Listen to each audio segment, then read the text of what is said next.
Hello friends, मैं हूँ रीना गोल्डी मामी चैनल पे आप सबको बहुत बहुत स्वागत करती हूँ। फ्रेंड्स, आज कुछ इंपॉर्टेंट बातें आप लोग के साथ शेयर कर रही हूँ। वीडियो शुरू से लास्ट तक देखिए तो आपको भी समझ आ जाएगा क्या मैं बोलना चाहती हूँ और कौन सा थेरेपी के ऊपर मैं ये बात करना चाह रही हूँ। तो कुछ पेरेंट्स मुझे पर्सनली मैसेज करके जानना चाहता है बिहेवियर और अंडरस्टैंडिंग बढ़ाने के लिए कौन सा थेरेपी करना होता है। तो पेरेंट्स, जो मैंने किया वही मैं आप लोग के साथ शेयर कर रही हूँ। तो पेरेंट्स, अगर बिहेवियर और अंडरस्टैंडिंग बढ़ाना है, हाइपर एक्टिविटी कम डाउन करना है तो ऑक्यूपेशन थेरेपी की ज़रूरत है। अगर आपका बच्चा ऑटिज्म है और आपका बच्चा स्पीच डिले है, मतलब आपके बच्चों में कोई भी प्रॉब्लम है, तो आपको ऑक्यूपेशन थेरेपी कराना ही कराना है। ऑक्यूपेशन थेरेपी बेस्ट होता है। ऑक्यूपेशन थेरेपी अगर नहीं कराएंगे तो सिर्फ स्पीच कराएंगे तो आपका बच्चों में उतना ज़्यादा इम्प्रूवमेंट नहीं होगा।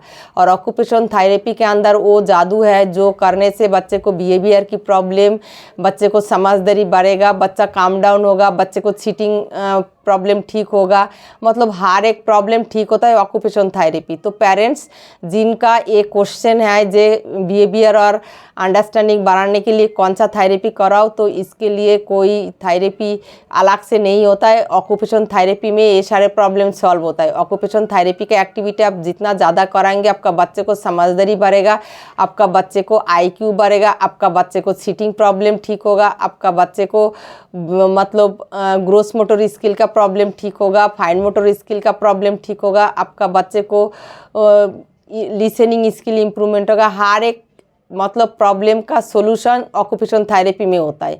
तो ऑक्यूपेशन थेरेपी कराएंगे तो आपका बच्चे का बिहेवियर प्रॉब्लम सॉल्व होगा। तो कैसे सॉल्व होगा वो भी मैं बता देती हूँ। अगर हाइपर एक्टिविटी करने से बच्चा काम डाउन हो जाता है, बच्चों के अंदर बिहेवियर की प्रॉब्लम तब ज़्यादा रहता है जब बच्चा बहुत ज़्यादा हाइपर रहता है और बच्चा गुस्सा बहुत करता है।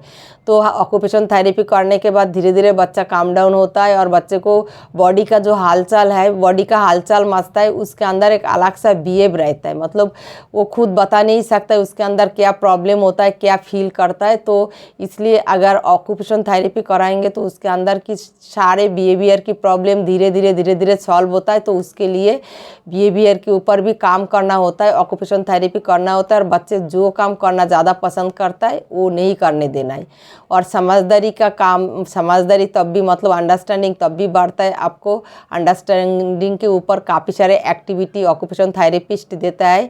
वो जो सारे एक्टिविटी मैं अपना चैनल पे शेयर करती हूँ, बच्चे को अंडरस्टैंडिंग कैसे बढ़ाए, अटेंशन कैसे बढ़ाए, वो सारे एक्टिविटी आप कराएंगे तो आपका बच्चे को भी अंडरस्टैंडिंग और अटेंशन बहुत अच्छा इंप्रूवमेंट करेगा। मेरा रीना अथर्वा चैनल पे कम से कम 400 से ऊपर एक्टिविटी है। तो उसमें आप लोग सर्च मार के देखेंगे जे अंडरस्टैंडिंग कैसे बढ़ाए, अटेंशन कैसे बढ़ाए, तो वो सारे एक्टिविटी आप कराएंगे तो आपका बच्चे का अंडरस्टैंडिंग सॉल्व हो जाएगा। और बिहेवियर के लिए जो मैं बता रही हूँ वो आप लोग फॉलो कीजिए। आपका बच्चा अगर रोए तो ऐसे नहीं है कोई चीज़ों के लिए रोए तो आप दे देंगे, तो बच्चे को ये समझ आ जाता है। हमारा बच्चा ना समझ होता है लेकिन उनको ये समझ आ जाता है जे मैं रोया तो उसके बाद ही मुझे मेरा जो मतलब जेद था वो पूरा किया।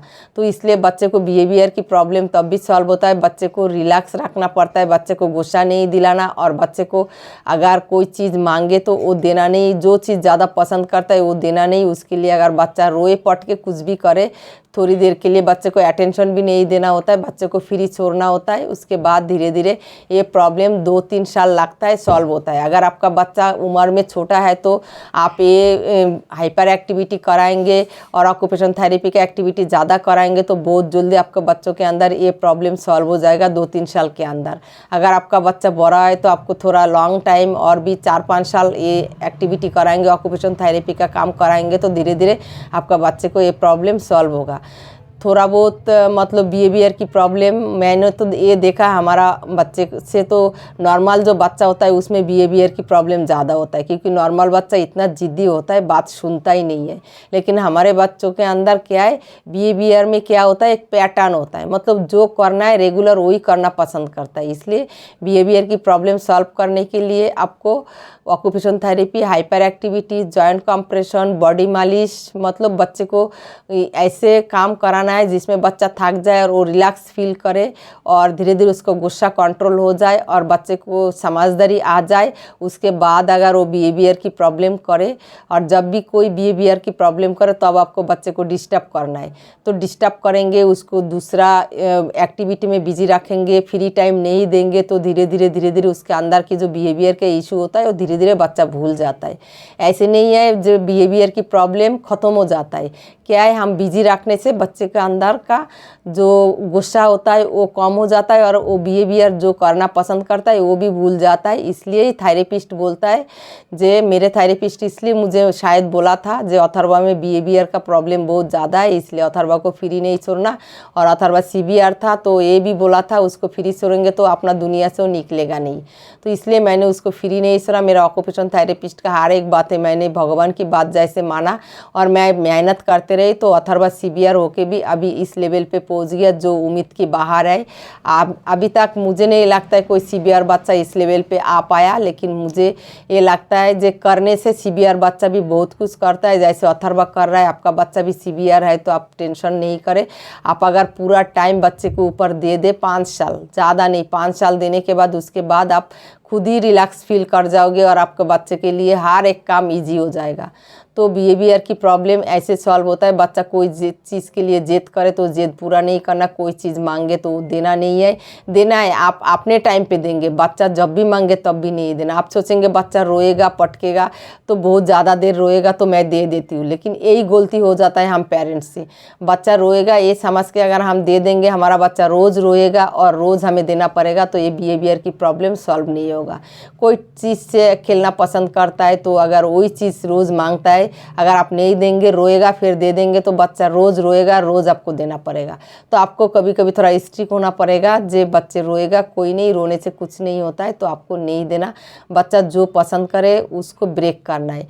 काफ़ी सारे बिहेवियर की प्रॉब्लम होता है, हर एक बिहेवियर की प्रॉब्लम के टाइम जब भी बिहेवियर की कोई भी बिहेवियर प्रॉब्लम हो, हैंड फ्लैपिंग हो, टू वॉकिंग हो, जंपिंग हो, साउंड प्रॉब्लम हो, हर एक टाइम पे बच्चे को रुकना नहीं है, टोकना नहीं है। कोई भी बिहेवियर की प्रॉब्लम करे तो आप मना करेंगे तो ज़्यादा करेगा, क्योंकि ज़्यादा इसलिए करेगा आपका अटेंशन लेने के लिए, और गुस्सा ज़्यादा दिखाएगा। जैसे रोड में लेके गया रो के एकदम ज़मीन पे गिर जाता है और बैड बिहेवियर करता है, तो आप अगर ज़्यादा अटेंशन देंगे तो बच्चा ऐसे ही करते रहेगा। मार्केट जाके कोई भी चीज़ मांग लेता है, अगर दे देंगे तो फिर ऐसे ही बच्चा मांगते रहेगा और ऐसे ही देना पड़ेगा। तो उस टाइम क्या करना है, कैसे भी करके अगर बच्चा छोटा हो तो गोदी में उठा के जितना भी मुश्किल हो बच्चे को तुरंत घर लेके आना है। उसका मनपसंद वाला जो चीज़ मांगे रो के पट के देना नहीं है। अगर आपसे कंट्रोल नहीं हो रहा है, आप बच्चा बड़ा हो गया, आप घर पे ज़बरदस्ती खींच के नहीं ला पाते हो, गोदी में उठा के नहीं ला पाते हो, तो उस टाइम आपको क्या करना है, बच्चे को मतलब वेट करना सिखाना है। आप बच्चे को बोलेंगे वेट करो, मामा 50 टाइम काउंटिंग करेगा उसके बाद ही तुम्हें मिलेगा। फर्स्ट तो अपने बोलेंगे नहीं मिलेगा, आपको बाद में मिलेगा।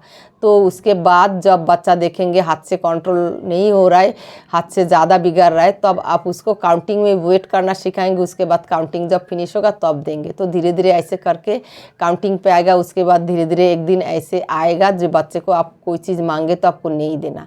तो बच्चे को इच्छा आप जितना पूरा करेंगे बच्चा अपना बिहेवियर का प्रॉब्लम सॉल्व नहीं करेगा, उतना ही आगे निकल जाएगा। बिहेवियर की इशू उतना ही ज़्यादा होगा। इसलिए बच्चों के साथ काम करते रहिए, हाइपर एक्टिविटी कराइए, उसको बॉडी में प्रेशर दीजिए, मालिश लगाइए, उसको रिलैक्स रखिए, उसके ऊपर गुस्सा नहीं करना, कोई भी काम के लिए उसको माना नहीं करना, उसको डिस्टर्ब करना है। और जो बिहेवियर की प्रॉब्लम करेगा उस टाइम उसको डिस्टर्ब करेंगे, दूसरा एक्टिविटी में बिजी करेंगे। ऐसे करके हाइपर एक्टिविटी करके धीरे धीरे बच्चे को बिहेवियर की प्रॉब्लम सॉल्व होता है, समझदारी बढ़ता है। अंडरस्टैंडिंग का मतलब ही समझदारी होता है, और ब्रेन भी अच्छा हो जाता है, मतलब इतना अच्छा पढ़ाई में भी हो जाता है। तो आपको ऑक्यूपेशन थेरेपी का एक्टिविटी ज़्यादा करने की ज़रूरत है, जो मैंने किया है। मैं ऑक्यूपेशन थेरेपी ज़्यादा फोकस किया, इसलिए अथर्वा शायद इस लेवल पे आ गया। ये मेरा कॉन्फिडेंस है, मेरा पर्सनल नॉलेज है। तो आप लोग भी करते रहे, आपका बच्चा भी बहुत जल्दी इंप्रूवमेंट करेगा। और मेरा रीना अथर्वा चैनल पे बहुत सारा ऑक्यूपेशन थेरेपी है जो करके हम इस लेवल पे अथर्वा को लेके आया। तो आप लोग भी करते रहिए। ऑक्यूपेशन थेरेपी के अंदर वेस्टिबुलर एक्सरसाइज होता है, मिड लाइन एक्टिविटी होता है, फिर ग्रोस मोटर स्किल का एक्टिविटी होता है, फाइन मोटर स्किल का एक्टिविटी होता है। ये सारे आप लोग कराइए तो आपका बच्चा भी बिहेवियर की प्रॉब्लम भी सॉल्व हो जाएगा, अंडरस्टैंडिंग भी आ जाएगा, अटेंशन भी आ जाएगा, सिटिंग भी आ जाएगा। तो पेरेंट्स करते रहिए। वीडियो अच्छा लगे तो कमेंट करके ज़रूर बताइए। और आज यहाँ तक, नेक्स्ट वीडियो में न्यू एक्टिविटी के साथ फिर आप लोग के साथ मिलती हूँ। टाटा bye bye, thank you so much.